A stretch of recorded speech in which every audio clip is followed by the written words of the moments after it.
صحیح بخاری حدیث نمبر 18۔ عبادہ بن صامت رضی اللہ عنہ جو بدر کی لڑائی میں شریک تھے اور لیلۃ العقبہ کے 12 نقیبوں میں سے تھے، فرماتے ہیں کہ رسول اللہ صلی اللہ علیہ وآلہ وسلم نے اس وقت جب آپ کے گرد صحابہ کی ایک جماعت بیٹھی ہوئی تھی، فرمایا کہ مجھ سے بیعت کرو اس بات پر کہ اللہ کے ساتھ کسی کو شریک نہ کرو گے، چوری نہ کرو گے، زنا نہ کرو گے، اپنی اولاد کو قتل نہ کرو گے اور نہ عمدن کسی پر کوئی ناحق بہتان باندھو گے، اور کسی بھی اچھی بات میں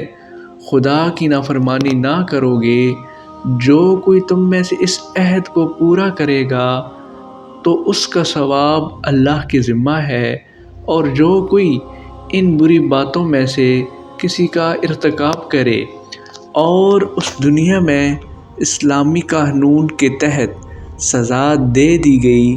تو یہ سزا اس کے گناہوں کے لیے بدلہ ہو جائے گی، اور جو کوئی ان میں سے کسی بات میں مبتلا ہو گیا اور اللہ نے اس کے گناہ کو چھپا لیا تو پھر اس کا معاملہ اللہ کے حوالہ ہے، اگر چاہے معاف کرے اور اگر چاہے سزا دے دے۔ عبادہ کہتے ہیں کہ پھر ہم سب نے ان سب باتوں پر آپ صلی